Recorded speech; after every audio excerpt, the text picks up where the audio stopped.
Hey, yo, Yo, one yo. more win for the good guys. Superflex Fantasy Football Show here for you again. It's week 6 in the NFL. Hopefully, you guys are loving it like I'm loving it. Got my guy D Nice with me. We're going to chop it up, see what's popping across the league, and hopefully give you guys a little bit of insight on what you can do and what we have done to stay on top of things. D man, how's the week been, man? How's life? Man, let me tell you something, man. Life is good. No complaints. I'm blessed. How about yourself? It's an up and down world, man. Mad world out there. But I'm not gonna waste my time complaining, or we might not have enough time for television or for a podcast. You know what I mean? What I'm Yeah. saying? You gotta It's ride the wave, baby. Ride the wave. ride that wave, man. But I'm doing all right, man. I can't I won't complain too much. Things are good. Business is moving well. But this NFL been wild and crazy, and I suppose something to be said is like, if if you're gonna surefire score a touchdown, make sure make sure you score the touchdown, man. Yeah. Make sure No, you get no, on across there, man. yeah, get across that line. No premature celebration or stuff like this may wind up happening on the sidelines, and it's not to be recommended for anybody. True Sometimes indeed. head coaches go a little bit wild, and in this case, I can't even blame the man. But Nah. we'll kind of leave that alone. I feel bad for Demarcado. The name sounds like the word demarcation, which means like line. You know what I mean? So like Yeah. you'd think he would have known. Man, I just don't get it, bro. I don't know what the fascination is with that. I don't understand how you can be that thirsty to celebrate, but not that thirsty to score. Yeah, You know what I'm saying? yeah. It's baffling, man. I don't get it. The first person I ever seen do that was Chad Johnson at Oregon State. Oh, really? Okay. Yeah, he was the first person Okay, I so who ever did saw it? do it, and I was like, I was confused then because I was like, what was that? And then they replayed it and called it a touchback. Mm, Say fumbled at the goal line. That was before he became a pro. yeah, that's one way to become a pro. You learn from your mistakes. Yeah. Yep. Oh man, that's brutal. I mean, I've seen it a couple of times over the years, and it's always a baffling situation. But this one, man, like what's really funny is I'm sure whoever that corner or safety was that was sneaking right up behind him ran off to the sidelines and was like, "Yeah, got him." I'm not even sure if you got him though. You know what I mean? Like the Yeah. way that it looks like it looked like he just let it go seconds before the other guy popped his arm and it bounced out the back, and that was the end of that. So Yep. That's why they kudos. tell you as a defender, man, never give up. Never give No, up on the play. no, you keep hustling and get yourself down there because stuff like that could happen. Who knows? But that was Definitely. wild. That was pretty crazy. And yeah, to be honest with you, all around that football game was like that was a crazy football game, man. Yeah. Something else happened in that game that kind of threw me. Two things happened in that game that threw me for a loop. Besides that, that weird touchdown that was Mm-hmm. off the interception, then fumble, then you know fall on the ball in the end zone. That was crazy. Yeah, it did the watermelon spin all the way into the end zone. I don't know how that turned out, but again, hustle hard. You know what I mean? Like Yeah. shout outs for that one. The other one that threw me for a loop now, and I don't nobody's really talking about this, but I'm gonna bring it up because yeah, it threw me for a loop, and that was there's a play where the ball is snapped and it smacked Kyler Gordon in the face. And it was kind of funny to watch. And because Kyler Gordon's like Kyler Murray. Murray. Sorry, Kyler Murray. Kyler Murray's ready for it, and he kind of stops. And I think he looks to the side to maybe call timeout. And he looks to the side. The ball is snapped, and he turns around and boom, right in the face, takes it. Ball hits the ground. The other team fumble. The other team gets on it, and it's their ball. And everybody's like, "What the heck just happened?" So there's that. But then Kyler Murray went to the tent. And that's a part of it that I was like, yeah, man. Look, for a minute, right? I was like, did you get concussed just now with the ball? Is that what happened?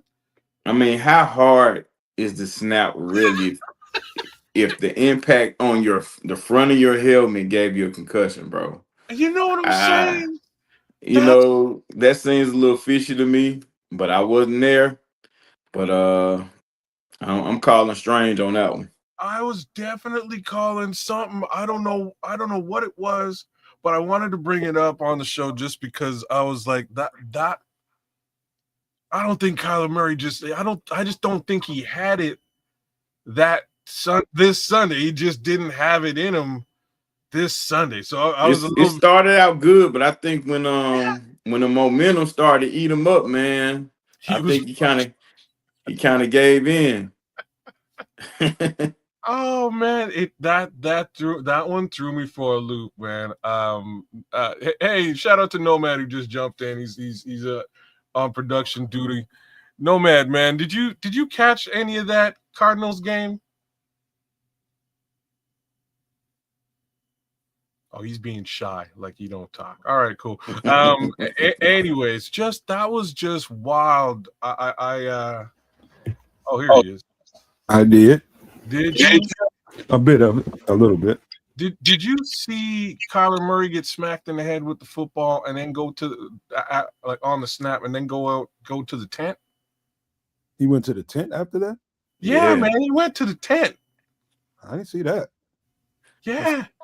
I saw you notice there's a lot of that going on, a lot of pre-snap stuff and just procedure. That kind of stuff is, I don't know, man. It's like, I almost feel like the offensive coordinators are laying on a little too much, and it's got everybody a little confused.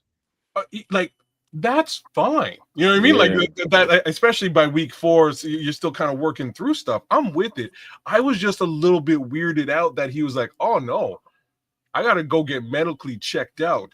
Or a possible concussion. Possible concussion after the snap smacked him in the face. I just thought that was a little bit off. And I thought I would ask you if you noticed it too, because I was like, that was crap. I watched a better because I got Kyler Murray as I got him as my Superflex number 2 QB in the Superflex Gangster League. And man, I'm watching this game thinking, okay, I got no Bears to watch. This is a little something for me to pay attention to. I got some players in here. And wow, yeah, just out of left field with that threw me for a loop. Crimson. Hey, it could be worse, right? I get not much worse. Not much worse. But yeah. Could you imagine me, D and kids, if I slap you across your helmet hard enough that you might need to get checked for a concussion? Look, I can see all of the above happening, but a random snap, it just seemed a little bit off to me. Because he was like, you know what I mean? He's like this, kind of looking, and then bang, he caught it. And he was stunned for a second, trying to think, like, should I jump on the ball or not? And I noticed that too. And I was like, what are you doing? So maybe he did get concussed by it. Because there's maybe 2 seconds where he stopped. And I was like, should I jump on this football or just look at it? And he straight up just looked. They had this. He had to snap the hell out of the football. Oh yeah. Or maybe something happened a couple plays before that, and he just never came out the game or something. Yeah. I guess that's possible too. Yes. I don't know, man. Definitely a way to think about it, man. But it was just, in the moment, you just like, what the hell? Yeah, I didn't see that part of it. That's wild. Crimson. Yo, shout out to Crimson and Nadra for kicking it with us, man. Crimson Crimson says, to be fair, an NFL football is about 50% of Kyler Murray's body weight. Wow, cold-blooded Crimson, but possibly factual. The crazy stuff that happened in that game, we're going to talk about tomorrow on some extra sauce, and that is the coach punching the player. I touched on that very briefly here, and I showed it actually. It's like a 10-second clip of it, or maybe 4 seconds. But yeah, that's not cool, y'all. And he got I think it's $100,000 fine for doing that. Yeah, I ain't sure. Which is crazy, but you can't show it on our show, man. It might be considered violence on a monetized show. You never know. I wasn't, I've had coaches like that before. So with that, I wasn't really tripping. I just felt like it was a part of coaching. He didn't hit him in the face, you know what I mean? Nothing like that. But I guess because it's a grown man and it's on TV, it's gonna be on tape forever now. You're gonna be stuck with it. But honestly, I didn't feel nothing like that was normal for me. Oh, really? Yeah, that was normal for me. You can't steal off on me, man. You can talk up to a certain extent, man. You start laying hands on that. I'm probably gonna need some money to get out of jail.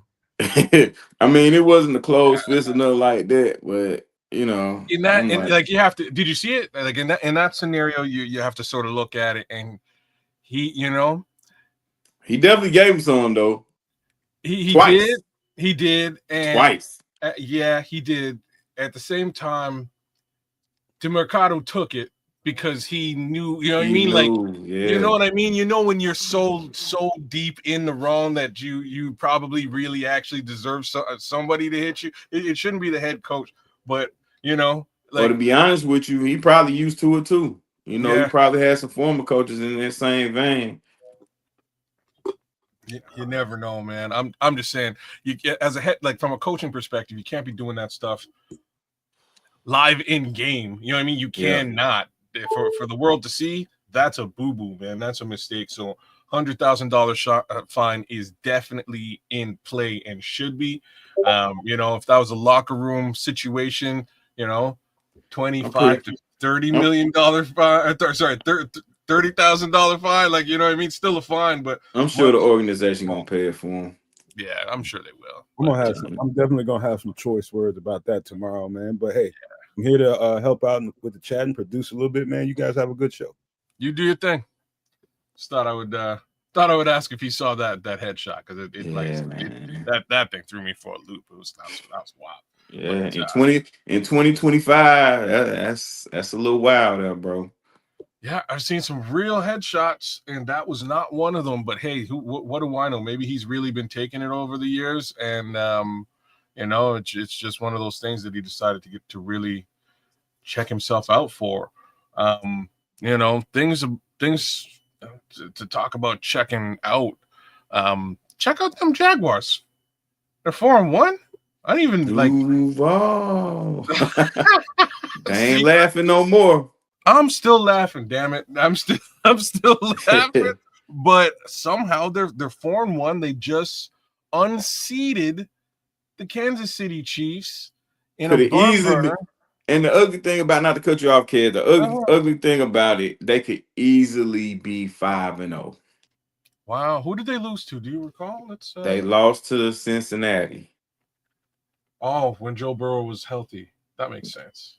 No, or actually, this is a game Joe Burrow got hurt in, if I'm not mistaken. But they lost, and it was a blunder on their part. They could have won that game, but they messed around and I think either fumbled or threw a pick, and Cincinnati got it in field goal range and kicked the field goal, something like that. So I think I'm gonna start here since we're really talking about this. Like, we'll get on to a bunch of different things here as we go throughout the show, but I want to talk about this for a minute because I'm not sure what you do here. Okay, so This guy. What do you think and what do you do?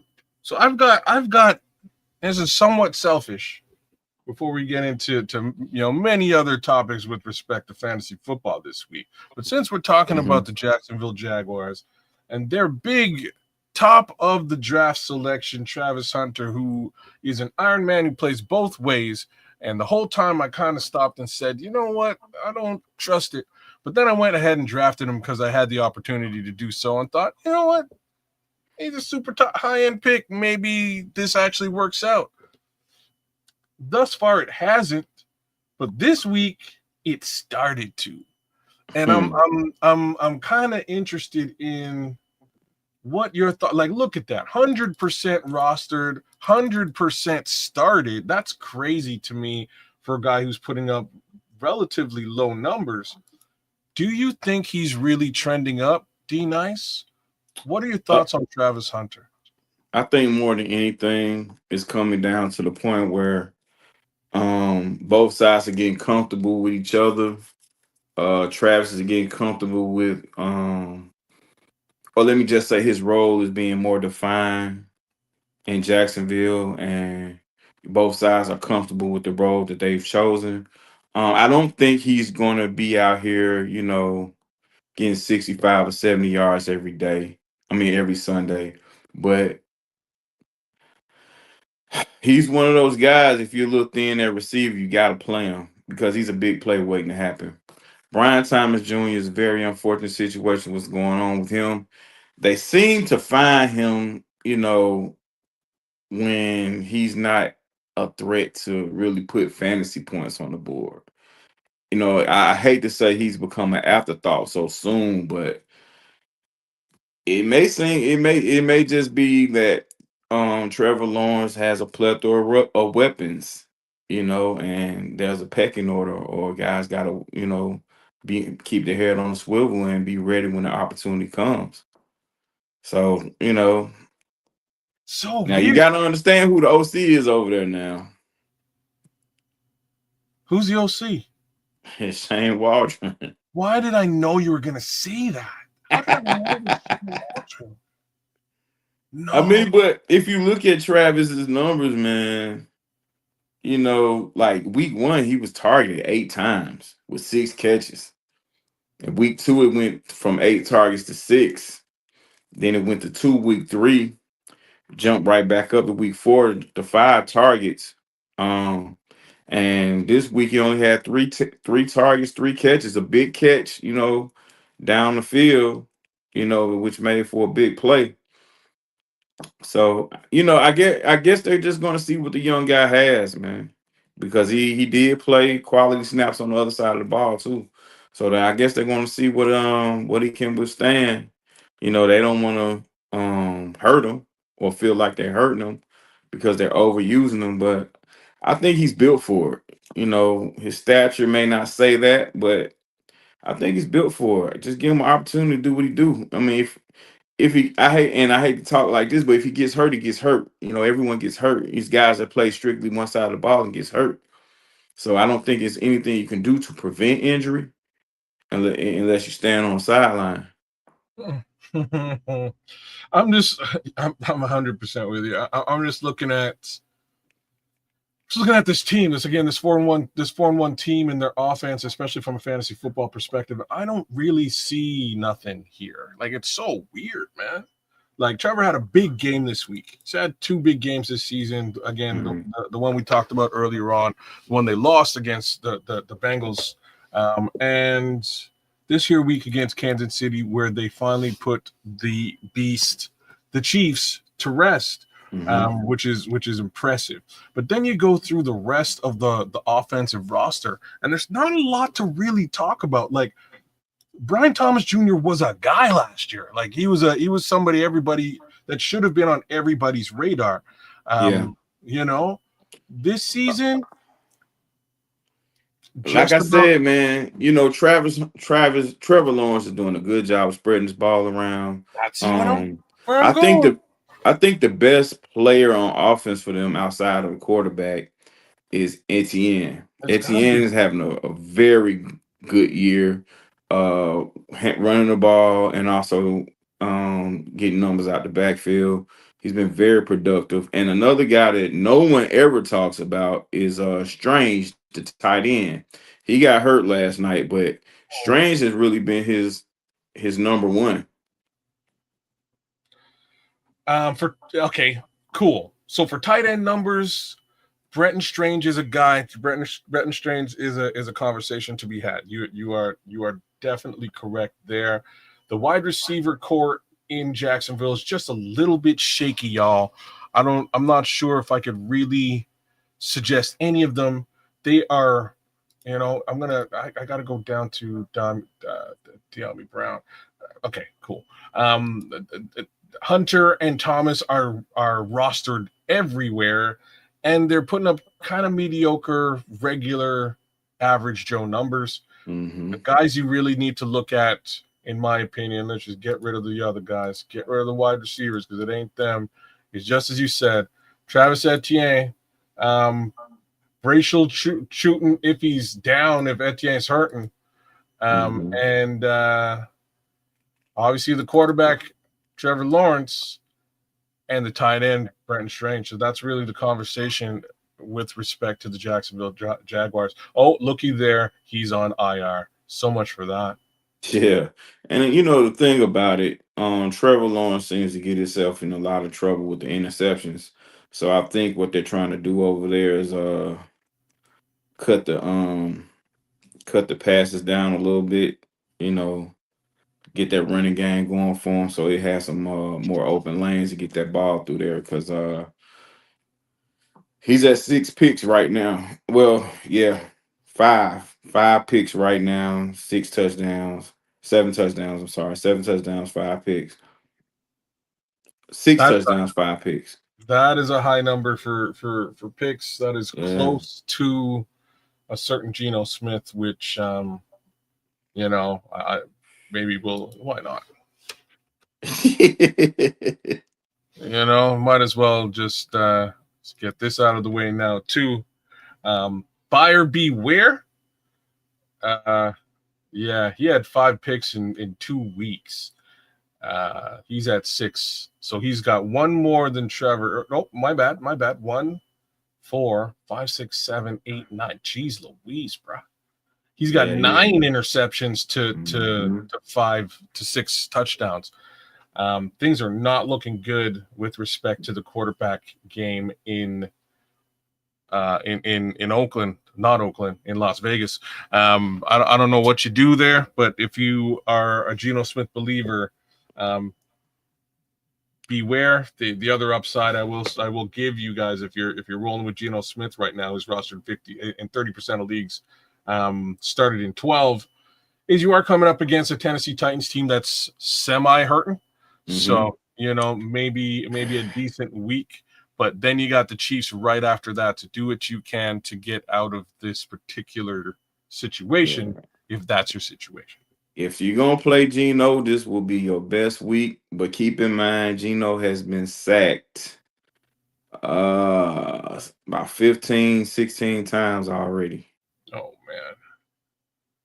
man. 13, I'm sorry. 7.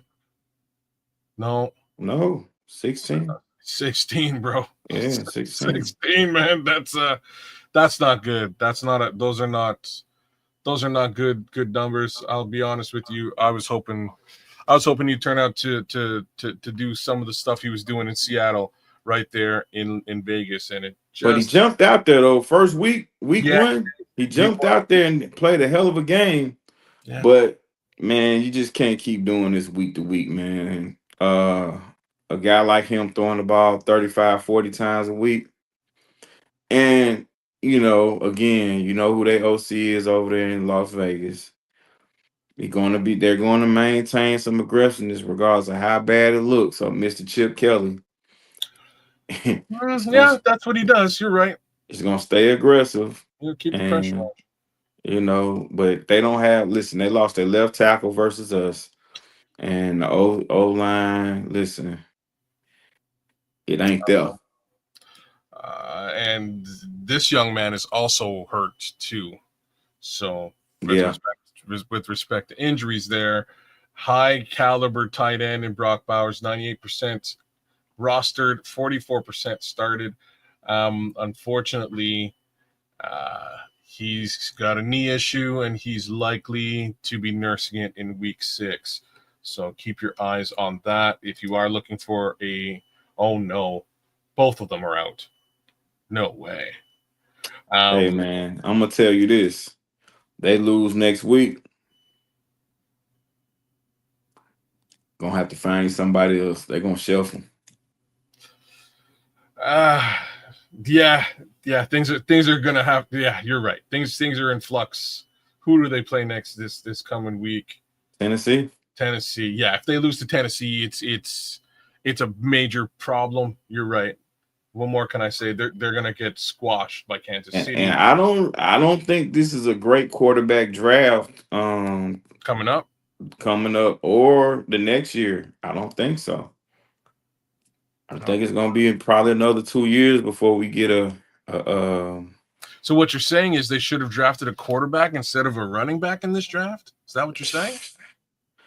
Yeah. Sorry, I had to rub that one in. Yeah. Nice with a little or like cocoa butter, because Ashton Jeanty should be a Chicago Bear and he's not.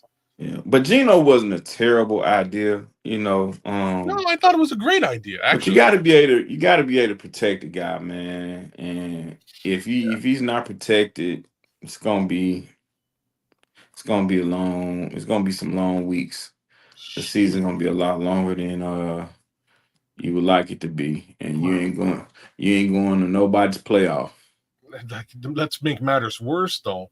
So the offensive line ain't good. You don't have any receivers of note. You don't have any receivers of note. You do have 2 high caliber tight ends that that can get the job done, and they're both hurt. This is not a good look.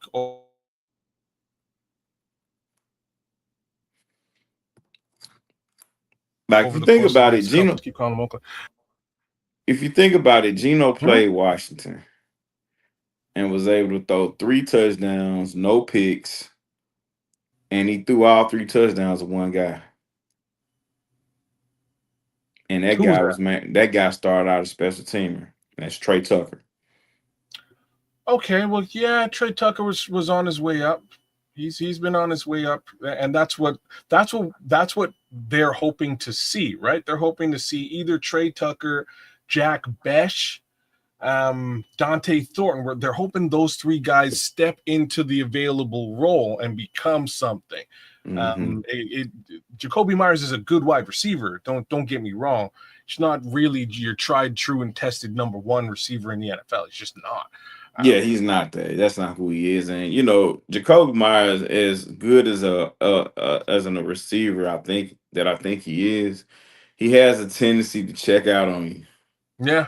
Like his mind, I think, especially if they lose next week, I think his mind is already on Cancun, drinking Mai Tais, or getting released and going somewhere else. All of the above, right? So that's where my headspace is. I don't know, I know that's what they're hoping. Like Jack Bech is a good wide receiver, and so's Dante Thornton and Trey Tucker. Like those guys, I've scouted all 3. They're decent receivers with different capabilities, and you would hope that they would get the opportunity to sort of step up into their roles, and they just may over time. Yeah. At this present time, doesn't look like they're ready for that spotlight, and it doesn't look like Geno Smith is the quarterback to help them. Yeah, the quarterback to help them. Quarterback having protection issues, man, it's not gonna work out for you, man. It's not. Them skilled guys, not gonna work out for them. The running back, he's gonna be. They like Jeanty's already scrutinized for not being super productive, except against us, but these guys have been in some games where the running game becomes null and void. Like they get out, they allow teams to get out in front of them so tough that running the ball just ain't gonna do it no more. And I think that's what's leading to this high sack total.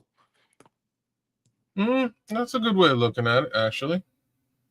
That makes a lot of sense. All right. Let me just touch on some additional injury before we get into some other facets of the week. Omarion Hampton went down. So he's gone. He's on IR. He'll be gone for at least another couple of weeks. So be wary in that respect. Look towards his potential backups, and we'll get to them as we go throughout the day. Haskins and Vidal. Vidal played a little bit this weekend. Mm-hmm. He looked okay, but they've got a ways to go. One thing to be said again is that Harbaugh will run the football. The damn football will be run. So, but this is another team got O-line issues, man. I think they're just young. I know he's really invested into that O-line. Well, like they lost both of their tackles. Yeah, I did hear that actually. I'm trying to remember one we were looking at heavily in the offseason. Yeah, no, that was in the draft. Shoot, who was the other? Who's the other tackle there? Do you remember? The kid out of Northwestern. I think so. Yeah, he got hurt in the preseason. Jeez. Dundada. Yeah. You need to have that O-line, like Crimson was saying. That's why I put so much emphasis on the O-line. This is and if I'm not mistaken, they the guard from Philly went over there. He got hurt too. That's who I was thinking of, man. That's who I was thinking of, and I'm blanking out on the name as well. He went out. Becton, Mekhi Becton. You got it. Mm-hmm. You got it. I saw him on the sideline with his earring dangling, and he was just there. not much he could do on the actual field to help things move forward. But one more time, the football will be ran by hook or by crook. We'll see how that works for Hassan Haskins and Kamani Vidal. I will look at them a bit more closely shortly, but we'll just sort of push our way through this injury list because it's interesting. So Bucky Irving went out in week 5, or we went out, I think right after we had our show in week 5. Turns out that Rashad White saved the day, so I was able to scoop up, being a Bucky Irving owner, I was able to scoop myself up some Rashad White on the waiver wire, and it was exactly what I needed to kick a certain king of pop in the shins. You know what I'm saying? So that's how that went. If you could find yourself some Rashad White, do it. Sean Tucker's a good back. They did split touches, but Rashad White just got the bulk of the passes as well, and that's where things are key in that particular offense, especially right now.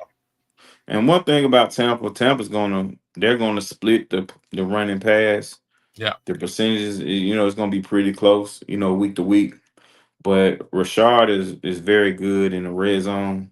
But Baker's making so many big plays down the field, man. It is hard for them to really get into the red zone, get into some red zone offense because the big plays going for touchdowns.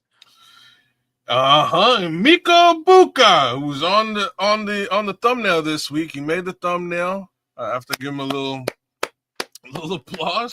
Holy cow, that kid! Like, big shout out to Jackson Smith-Njigba as well. Not to take anything away from Jackson Smith-Njigba. He played fantastic football, and it was almost just like an Ohio State one-upsmanship game. Like, look at me, look what I can do. No, look what I can do. Oh no, look what I can do. And it was just back and forth between those two wide receivers. Spectacular play after spectacular play. Man, it was a crazy thing to witness.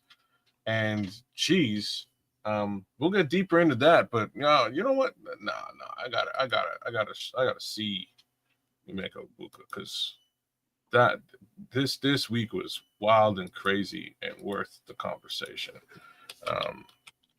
Yeah, he lit it up. on fire. 43 fantasy football points. Look, 2 weeks in a row. 39 the week before, 43 this week. 97% rostered, 91 started. He is not available anywhere as he should be. But damn, look, whoa, 7 targets, 7 catches, 100% on the week. My boy's just lighting it up, man. Just doing it. 163 yards receiving. Goodness, that's crazy numbers, man. And a tutty to top it all off. But hey, like if somehow you can trade your way into some of that, do it. Yeah, I don't know who you're gonna have to come with the ratchet, man. You're gonna have to come with a weapon to get them out of somebody's team, man. Oh my look at Keza Canuck. What a smart gentleman that guy is. But let's do a little bit of that. We'll go across the board here. And we're gonna look at a certain older gentleman. Notice something? The B here is a different of a different variety. Yeah, he done play for every team in the division except the Steelers. And that's where he's from. It's so true too. Hey, he's played for the Ravens, he's played for the Bengals, he's played for the Browns. Wow, he's been all over the map. But Joey B, man, Joey Flacco in place of Joey B is just all the Joes are out there in full force, and these guys really need a quarterback. Like this, if anybody got the chance to see this week's Bengals game, pick a week. Sorry, pick a week. I'm just talking this week, really, because this week I know what you mean, but this week was bad. Like it was bad to the point that like last week you and I were kind of questioning Ja'Marr Chase, going like, I don't know if you can even really trust having a super talent like Ja'Marr Chase on your squad right now. I don't know what you do with a Ja'Marr Chase. Even T. Higgins this week somehow has decent numbers, because these two guys were just like, damn it, you need to just involve us in this game somehow. Just get us the ball and we will do things.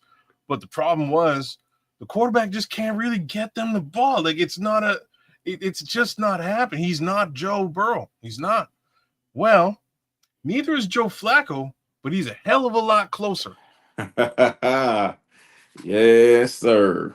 You know? Man, listen. I'll be a fool to tell you that this Flacco to Cincinnati thing is not interesting. This is he's 40 years old and everything, but this is a very interesting situation here. I mean, at least for the remainder of this year. Now he's going against Green Bay this week. Might be a little tough, but this is a guy that's seen everything, and he got some weapons on the outside. Might open up things for the young running back. This could be pretty interesting, man. I'm in. Crimson just lit it up for me. He said, I'm so ready to watch Joe Flacco beat the Packers for the second time this season. I'm in. You got my vote right there. So just look at that. 6% rostered, 1% started. He's available left, right, and center all over the league. This is his second time playing them. It is, Doc. It is. And he beat them. The Browns single win. He beat them earlier this year. If you can find yourself some Joe Flacco and you got yourself some Geno Smith, it might be a great week to do the switcheroo. Just putting it out. Just putting it out there, because I think he's veteran enough to get an understanding of what they're going to be doing on the line as far as the Green Bay Packers are concerned. Hell, he just saw it a couple weeks ago. He's also veteran enough and has the arm strength enough, which is crazy at his age, to nail those two wide receivers when they're open. So, but if you look at it, kids, the guy is averaging 40 passes a game on average. Yeah. That's crazy. Yeah. That's a lot of lot of work. He's going he's going That to is work. wow, bro. Yeah, man. Geez.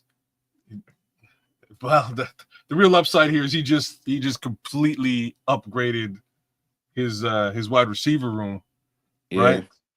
His wide receiver room just got boosted. So it might be it. Like I say, I have a strange feeling. It's going to be a real good looking game for Joe Flacco this week. I can't predict the win. Maybe they'll beat the Green Bay Packers. I can see it happening because Yeah, we can all hope.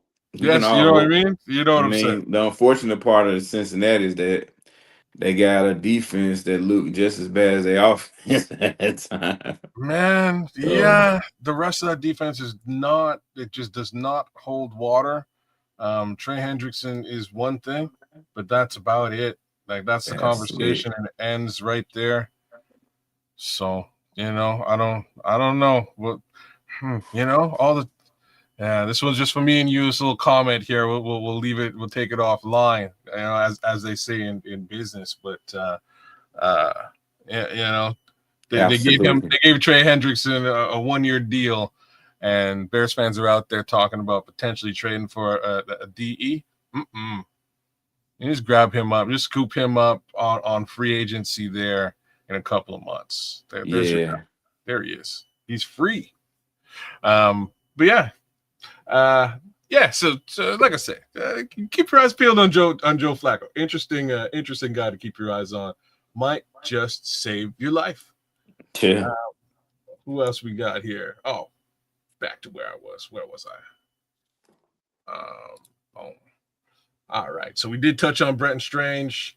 CeeDee Lamb might be coming back this week, y'all. So keep your eyes peeled. Keep your fingers crossed. That'll bode extremely well if you have him stashed or stuck on in the IR spot on your roster. That's definitely worth a look. Worst come to worst, he'll be back likely the following week in week 7. Let's see here. Running back. I didn't want to hear this one. So Saquon Barkley might be a little bit hurt. Yeah, there's been some rumblings around with that. I think that's why they stockpiled their running back room so tough. Because remember, they snatched the kid from Jacksonville, and then they went out and got the young man from Notre Dame that played in Denver. Yeah. They kind of piled their running back room up a little bit. That's the smartest thing you can do, especially given his running back tenure. He has been hurt very frequently over the years. That goes without saying. Between him and Christian McCaffrey, it's hard to count a full season when they're healthy. Both of them, when they were healthy, a full season, Super Bowl appearances. You know what I'm saying? Yeah. So like that's kind of the difference. Outside of that, if they're hurting, huge problem for their squads. Bigger problems in Philadelphia, though. I'm not sure. Yeah. I think they have an identity issue, but well said. Not having Saquon is not going to help that. No, well, it might. It might allow them to focus on how they got there in the first place, which is passing the football to the two awesome wide receivers they have. Those two guys are not eating. Yeah, they got O-line issues too. Okay. Yeah. Versus the Giants, who got those who can get to the quarterback. It's gonna be a pretty interesting situation. I think Jalen Hurts gonna be using his feet quite a bit. And that's and to me that's a problem. He needs to get back to being an actual quarterback as opposed to a running back. He does the running, the running quarterback thing very well. Mm-hmm. And he has done it very well in the past, but also incorporating the pass much more so. Nowadays, since last season, they've really scaled back on the passing offense, and it's very evident.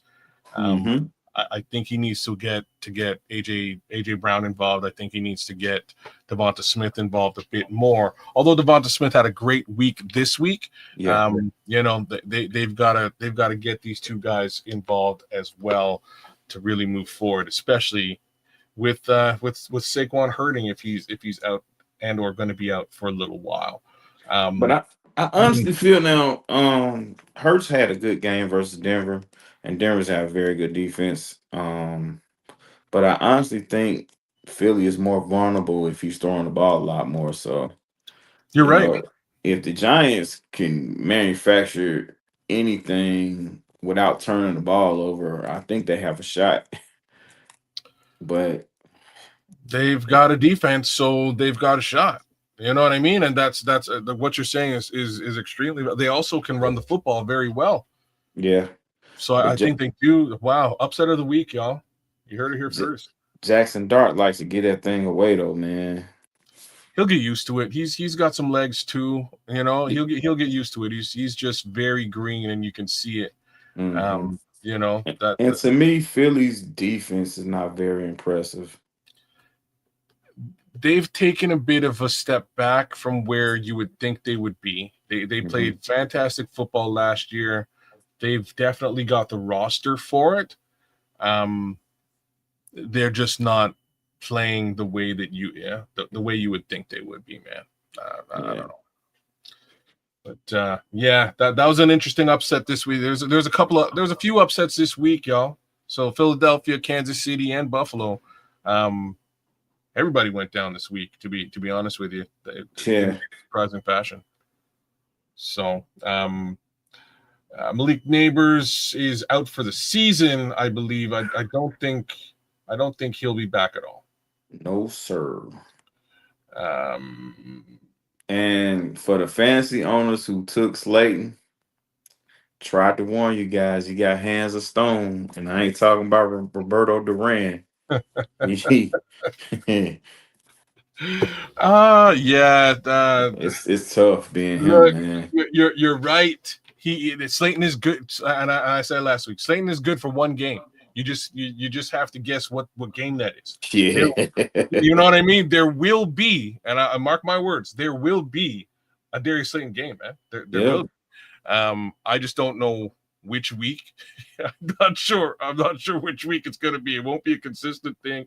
It isn't a consistent thing, but he will have one big week. So keep your eyes peeled and figure out who that opponent is and who's going to be covering him. So that's it's probably the best way that I can put it. It'll happen though, sooner or later.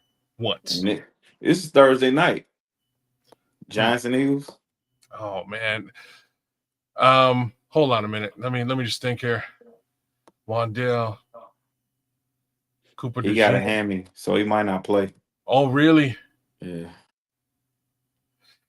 I don't know. I don't know if it's. I don't think it's this week for Slayton. I don't think it's this week for Slayton. I gotta say. He may not play. Another couple of guys who are out. Darnell Mooney is out. Elijah Moore is also out. Ooh. Anybody else to think about here that folks should know about before we get a bit deeper into things? Doesn't look that way. Oh, I think that's about it for injuries. I just wanted to sort of be a little bit cognizant of that, because don't be surprised if another couple of injuries pop up towards the end of the week. This first few weeks of the season has been just brutal from an injury perspective. I have to admit, I know we said it last week, it's just gotten worse since. Speaking of getting worse, but turning out for the better, Rico D, y'all. Wow. So injury abounds, things happen, and sometimes people take that brass ring and grab it and never let it go. And Rico Downs one of them guys who did just that. 72% rostered, 52% started out there. The Carolina Panthers had a pretty decent game this week, and for the most part, it was due to this guy. Yeah. Rico Dowdle was amazing. 44 fantasy football points on the week, 23 rushing attempts, 200 6 yards on the day. Not everybody rocks 200 games, y'all. That's That's not regular. No, that's a big feat. Got himself into the end zone and just made an astonishing day out of it, all over the place, in a situation where the Carolina Panthers were losing to the Dolphins, and they just weren't having it. And that was about it. They weren't losing to the Dolphins. Weren't having that. And Rico Dowdle made a point to just put the game on his back and ice it. And big props to young Mr. Young, Bryce Young, who stepped up to the plate and made some impressive passes and just to seal the date. But if somehow Rico Dowdle is floating around on waivers, you're doing yourself a massive disservice if you don't put in a waiver claim. Yes, just indeed. Right.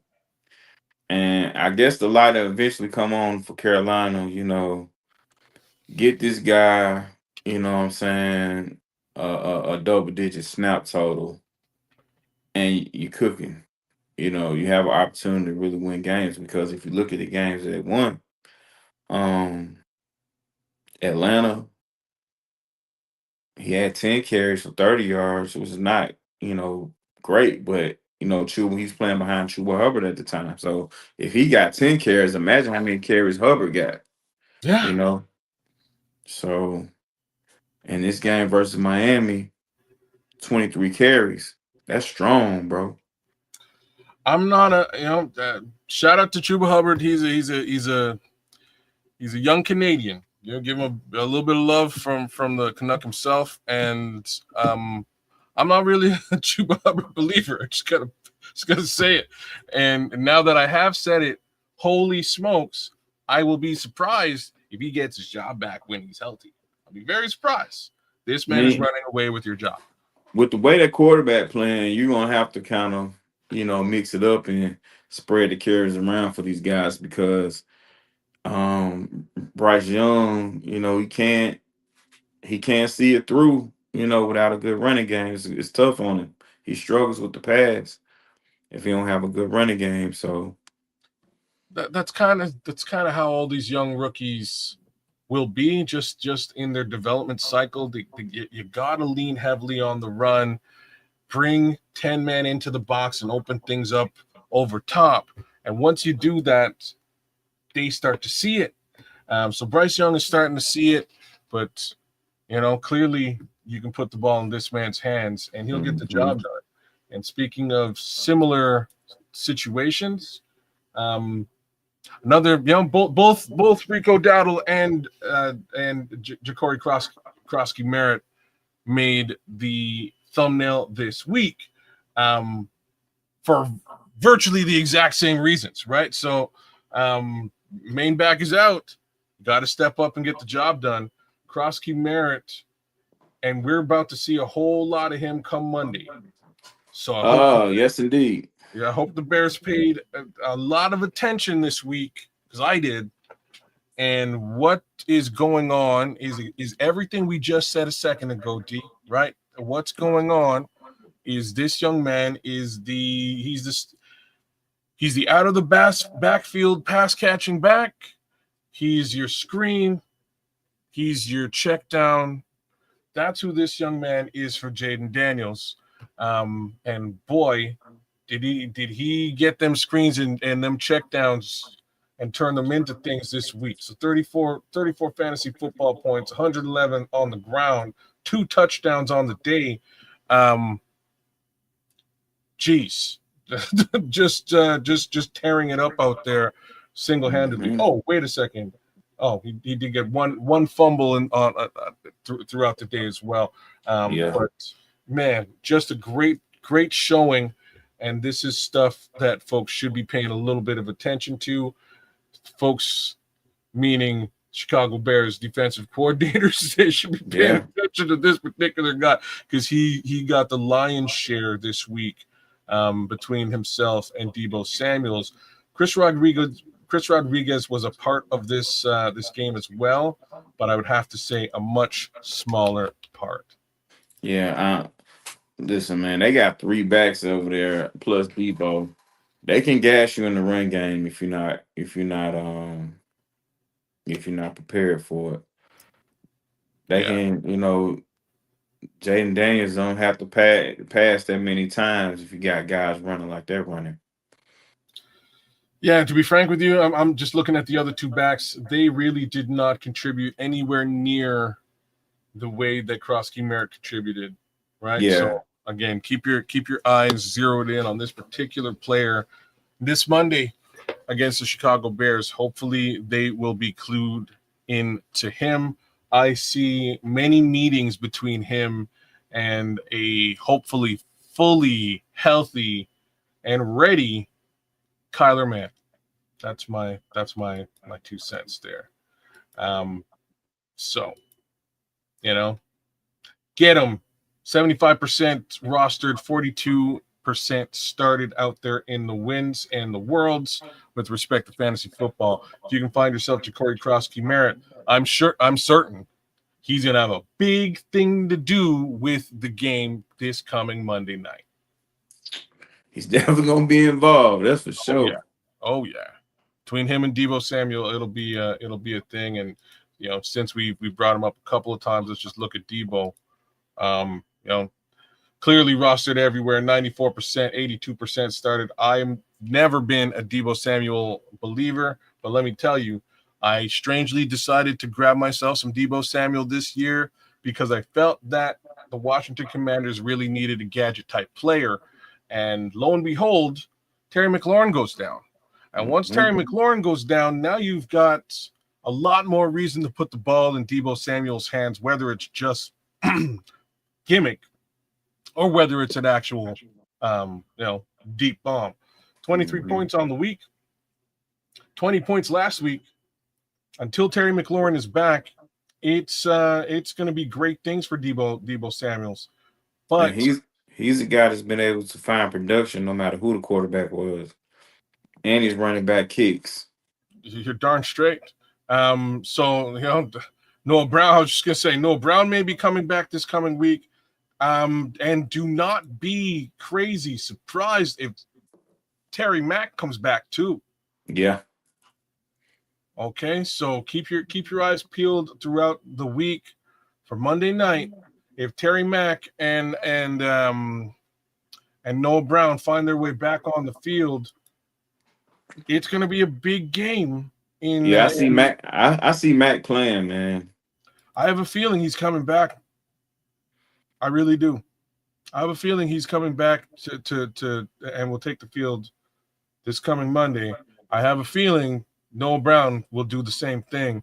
And now you've got a wide receiver 3, 2, and 1 situation, as well as your pass catching back out the side with Ja'Cory Krosky Merritt. Dangerous little squad. As well as the athleticism of Jaden Daniels. It'll make for a real about the tight end. Ertz. Oh, yeah, you can't forget about Zach Ertz, man. You can't. Ben Sinnot's a guy as well. Damn, forgot about Ben Sinnott. I'm sure he hasn't. I'm sure he hasn't really made it. Watch. Oh, damn. Ben Sinnot's gonna make his debut. Finishes without a catch. Interesting. I can see that changing. McCaffrey been getting a lot of love too. He's good. Don't get me wrong. I know I kind of skipped past him. This kid's good, y'all. He's good. There's no two ways about this. He gets the job done, right? Especially in a situation where those other guys are out. He's been playing very good football. Wasn't targeted a lot this week, which explains his numbers. But again, this was really a check down screen game plan by the Washington Commanders this week. We may see similar things. Expect a big game from Luke McCaffrey if either Noah Brown or Terry McLaurin do not make their way back. Like, we're really gonna have to be on one on special teams, man. Oh yeah. Yeah. It's that's a big Monday night game for everybody. The storyline behind it is wild and crazy. Shout out to Kevin Byard for having a great podcast with Tariq Stevenson this week, really talking up this upcoming contest between the Washington Commanders and Chicago Bears. Storyline is pretty crazy, but I will leave that for y'all. Who else is there for me to talk about this week? I suppose I should talk about this guy.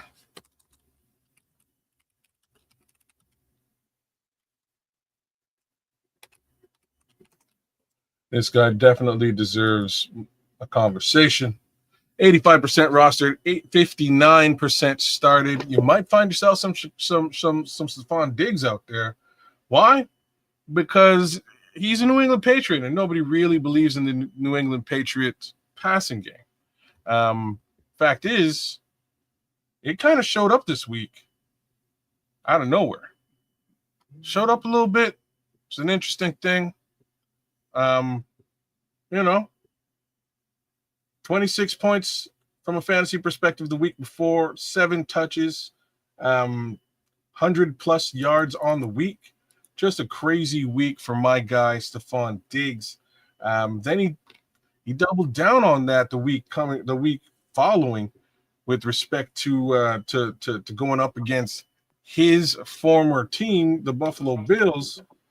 34 points on the week, 12 attempts, 10 catches, almost a perfect week to -2, 146 yards on the week.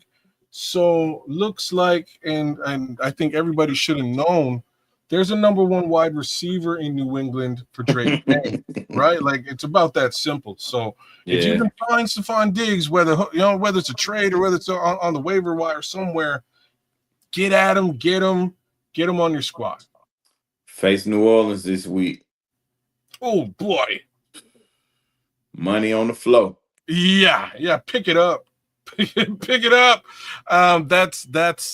It goes without that one goes without saying. Hunter Henry's a guy over there as well. And shout out to Tom Brady. I don't give Tom Brady shouts very frequently, but shout out to Tom Brady, because this week he was sitting on the NBC panel, sitting right beside Rob Gronkowski, and he said, "What do you expect? Drake May is throwing to the greatest tight end in New England history." And everybody on the panel was like, "Oh, damn, man!" And even Rob was like, "Oh, that's cold-blooded, bro. That was just cold." But big ups to Hunter Henry, y'all. You gotta give him some love, man, because that was crazy. Tom Brady's giving the man some love on a 6-point week. Yeah,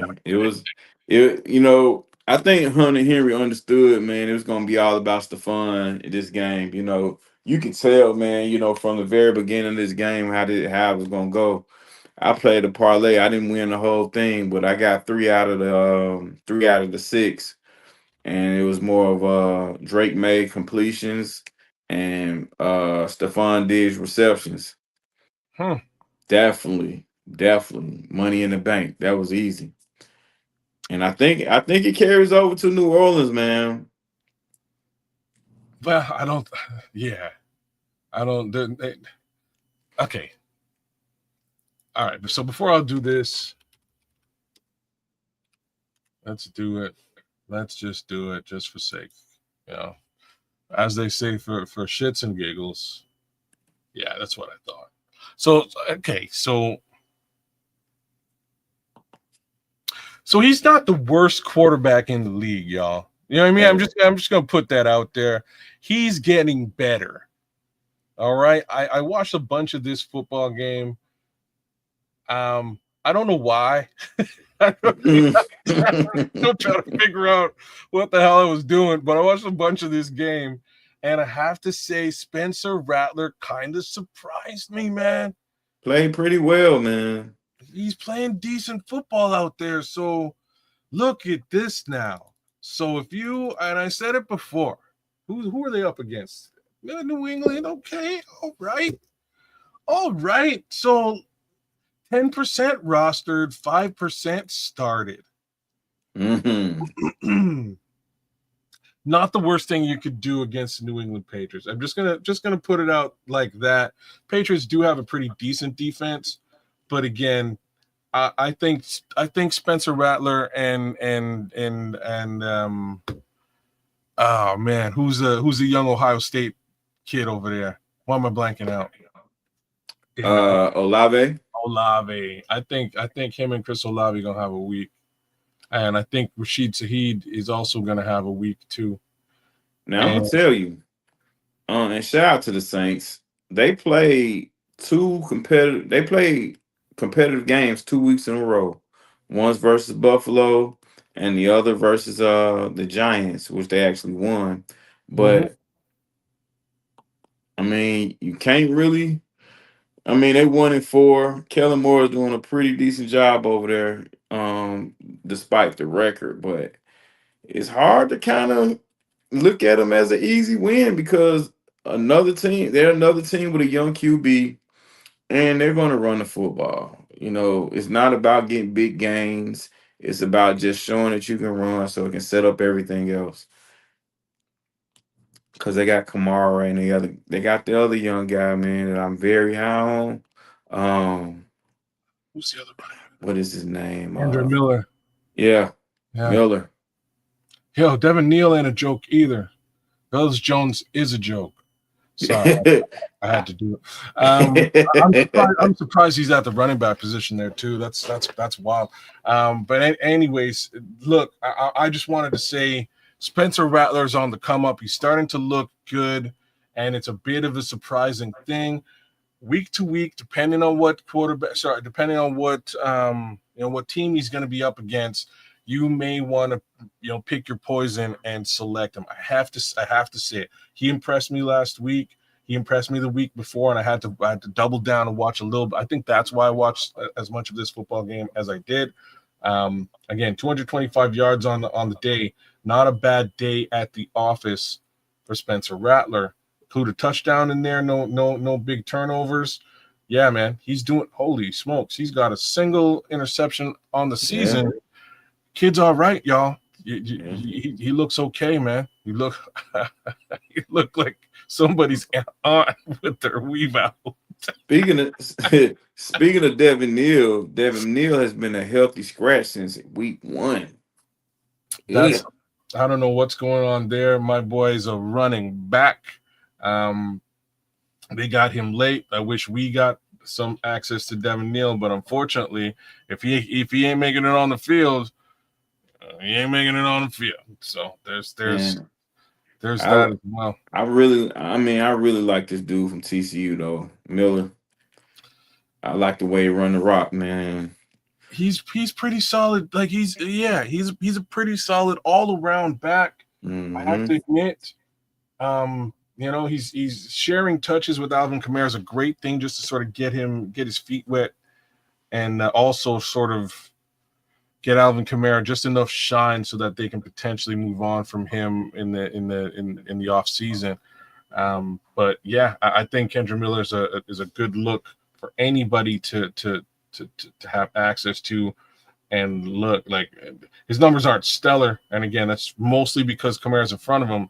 But he's available out there if you need a secondary back. So keep your eyes peeled. I suspect his snap count is going to it's already getting higher.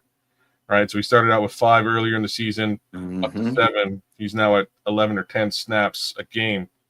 That's pretty solid. You know what I mean? Yeah, his snap. I mean, his snaps increase every week. And to that effect, let's just look at a certain Mr. Kamara. And exactly what I thought was going on. His snap count's decreasing. All right. So things to pay attention to if you are an Alvin Kamara owner. A handcuff with Kendre Miller might be in your best interest to get all of those numbers that you're looking for, but that does fill up 2 snaps. You said it, Keza Canuck. I love me. You might be smelling the trade in the horizon. Week, the November 4th is the trade deadline, y'all. So keep your nose to the ground. Let's look at a couple other players before we get out of here. So this superstar wide receiver, my guy, the Dread, nothing special. Yeah. Nothing too special. He's not getting enough volume is really the problem. But if they give him some volume, it'll be lights out over there, especially in a situation where Lamar Jackson is hurting.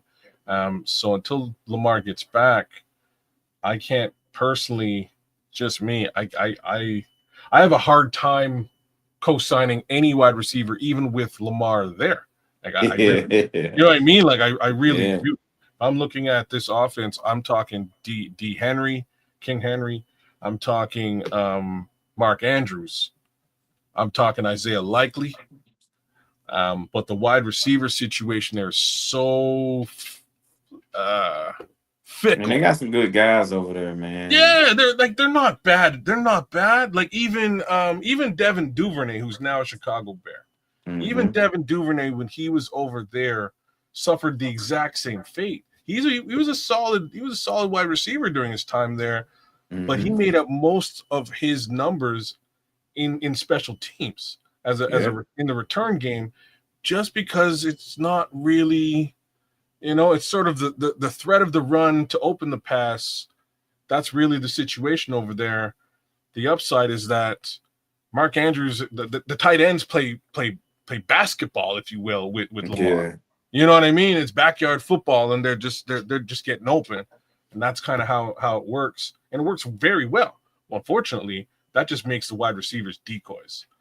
In the last few years, let's see, maybe 7 years, coming to even Lamar with his best years of playing quarterback, coming to the Ravens as a wide receiver. If you're trying to get numbers and make a Hall of Fame case, this is not the place for you. Mm-mm. It's just not. They have a system of how they want this thing ran, and no one's going to change that. Like, what's funny is I think this is actually the best. Like, I think it's a great place for DeAndre Hopkins, just given the type of wide receiver that he is. He is a consummate 50-50 ball threat, right? He's gotten to the age where he's probably not the burner deep threat that he might have been for a few years in the league, but you put the ball up, he's going to box you out in a way or moss you to this day, and I don't see that changing for another couple of seasons. So, still got great hands. Yeah, fantastic hands. He's got great vertical. He'll get in the sky and he'll box you out, right? Like he's that kind of wide receiver. So, worst come to worst, you put the ball up there in a bad situation. He's probably coming down with it. I mean, he did it all the time for Deshaun. He'll just keep doing it for Lamar if the need be. So he's like a safety blanket if you really need one. I think he's in a great place. The expectations aren't high, and he's going to make decent money and potentially win a Super Bowl, right? Like that's my thoughts there. Except this team ain't winning because they don't have their quarterback. Uh-oh. Yeah. And I think they're another loss or two away for Shelvin Lamar too. So for you guys that own Lamar Jackson, just stay on, keep your head on the swivel, man. That's all I can tell you. Well, yeah. So he's also expected to be out in week 6, continuing on. So, this is the thing that everybody is worried about, and or was worried about with Lamar Jackson, and it's just the potential for injury, whether that's long term or short term. The timing of injury can never be good. You know what I mean? So, there's no denying who he is and what he does on a football field. Nobody can do that. I cannot. Mm-hmm. It's just, can he stay on the football field long enough to win you a championship? And that's where questions become real, right? So, unfortunately for you Lamar Jackson owners, you might want to take a look at Spencer Rattler. Yeah. Okay, so what else do we have here? A couple more heads to take a peek at before we Since bail we're out. talking quarterbacks, Yeah, Kez, yeah. what do you think about Carson Wentz? Who? Carson Wentz. Carson Wentz. He had a good game this week, and he's worth a conversation. I mean, this is for the for the fantasy users that's struggling at the quarterback position. Mm-hmm. You know, we just Yeah. throwing you some guys that You look at can that. potentially be available for you. He's hurting, dog. Would you look at that? Oh wow.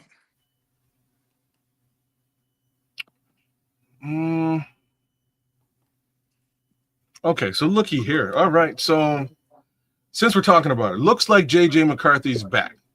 Okay. Just in time for Carson Wentz to be hurt. So they've traded.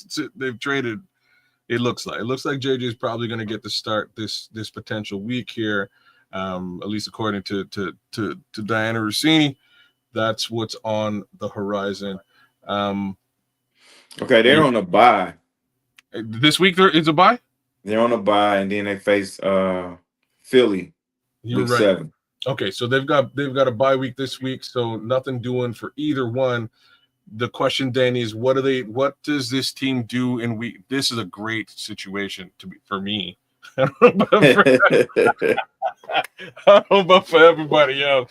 It's a great situation for me personally because again, we're in the NFC North, and I love to hear that the Minnesota Vikings have a bit of a quarterback conundrum in place. Whether this young man is hurt, he's been playing decent football. Let's look at Double J, JJ McCarthy.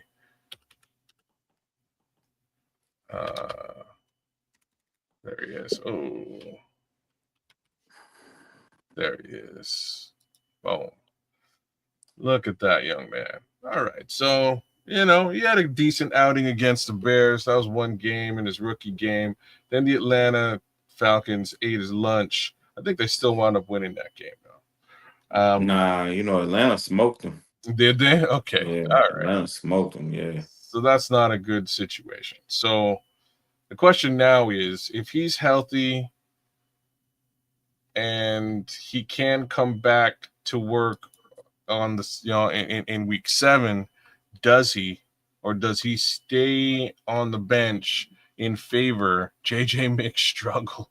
Does he stay on the bench in favor of Carson Wentz, who's had a couple of really decent games for the Minnesota Vikings? Only Kevin O'Connell knows the answer to this question, and I'm under the impression that he's going to give the young man another shot. Yeah, I mean, and they got for what it's worth, they got a pretty interesting schedule for the next 4 or 5 games. They have the bye this week. Yeah, they do. Philly, at the Chargers, at Detroit, and then they got B more. And week 11 is us. I actually kind of love it. I love this. This is great. This schedule for me is beautiful. It's beautiful for me. So you bring the kid back, you destroy his ego with the Philadelphia Eagles, who are trying to get right. So they go beat up on you. The Chargers do the exact same thing. They go beat up on you because they're also trying to get right. The Detroit Lions beat the daylights out of you because they're just running ruckshot over the league right now, which is unbelievable, but it's a factual statement. Yeah. And you're in Detroit. You're in Detroit just like we were in Detroit. It's going to be a bit of a bloodbath, I'm sure. Then you're up against the Baltimore Ravens. 5 weeks from now, very likely Lamar Jackson will be back up and at him, and that'll be a football game. And then you go to face the Chicago Bears, who you beat, who are hopefully a much better football team in 5 games post their bye. I love this. All right, I'm going to leave it right there. So as per Carson Wentz, I don't know. You know what I mean? Like, I don't know what you do here because I'm not sure he's going to be playing very much moving forward. Or he may be back. Or he might be the guy who runs the rest of the season. We got He a may week. be back because JJ's quarterback style, man, it opens up the lanes for him to, get injured again.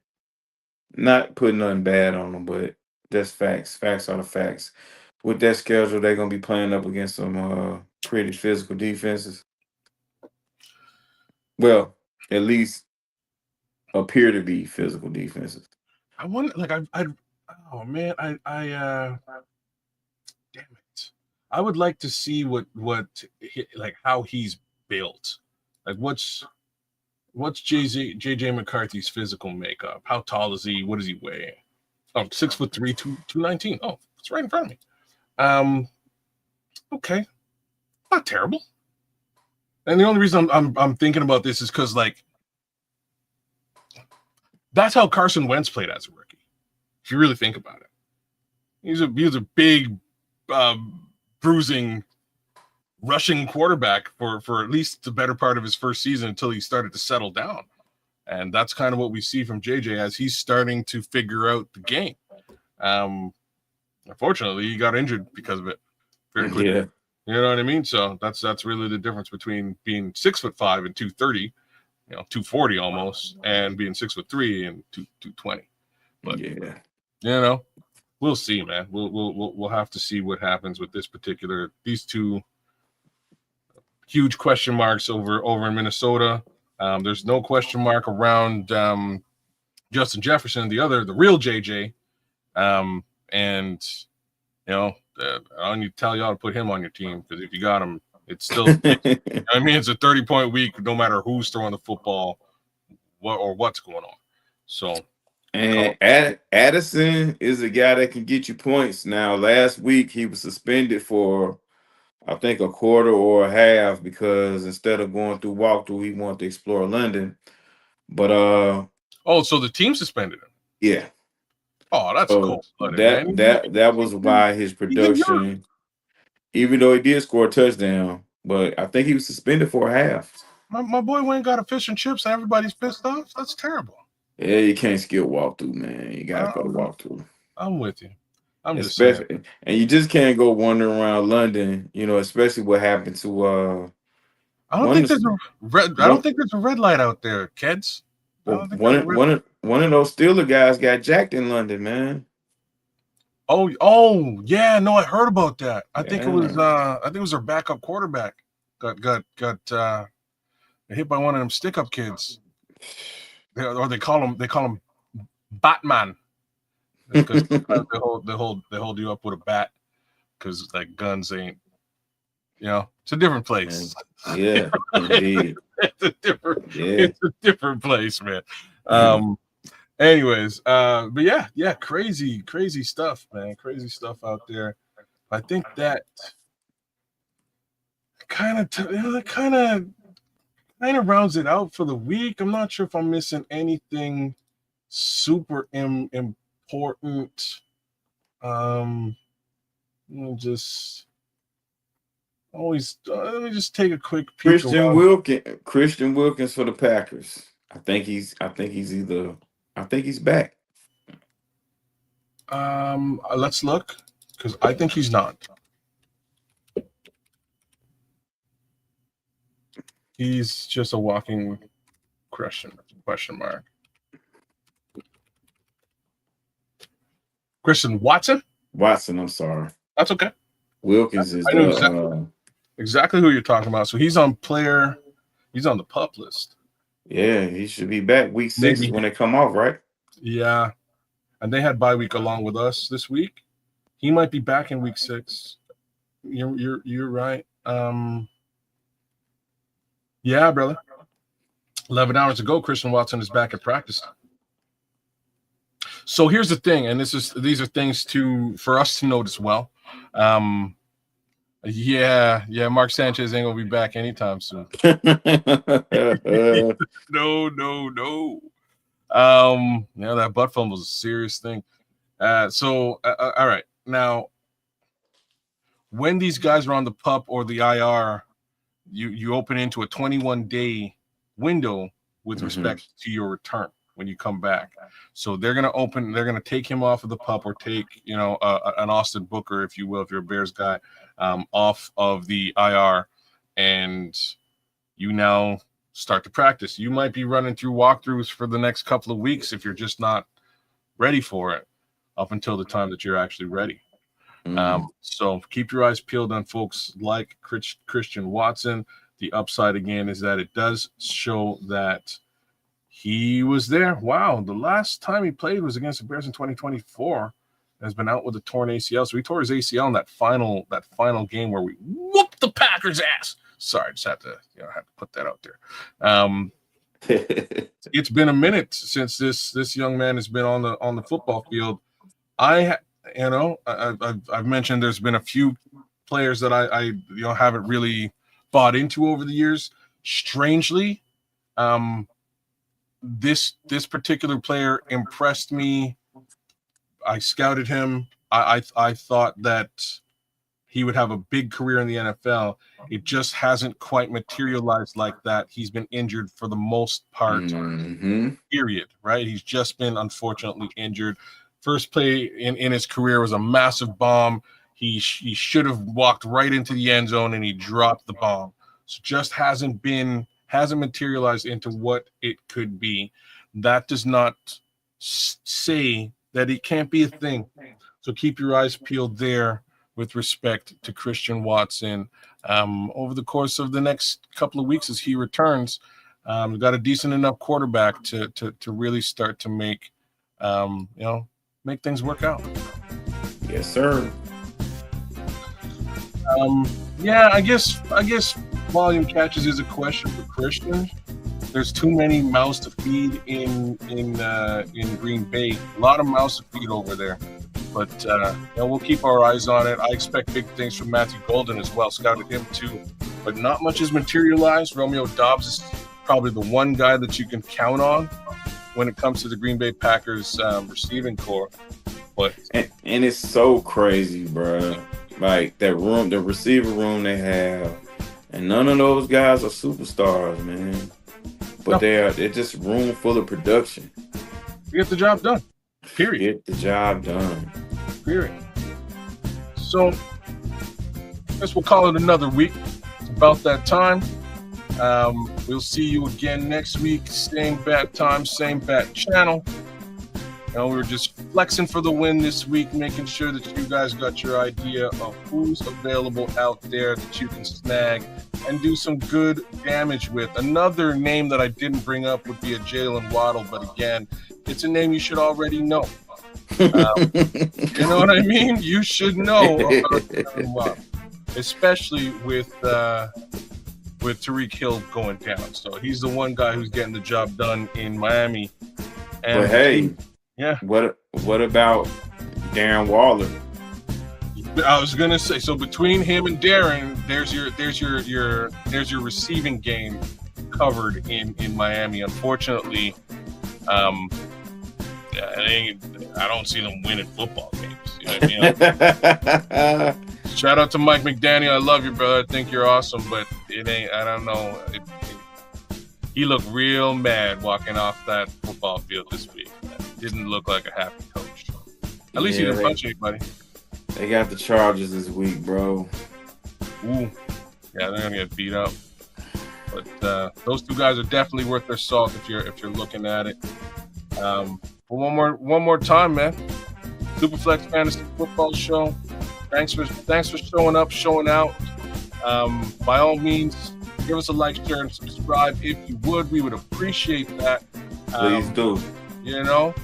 Big ups to my guy D Nice for holding it down with me. Big ups to the Nomad in the back doing the production. It's Crimson, Immortal Naj. Thank you guys for being in the chat and hanging out. That being said, one more win for the good guys, y'all. We're out. Peace. Peace.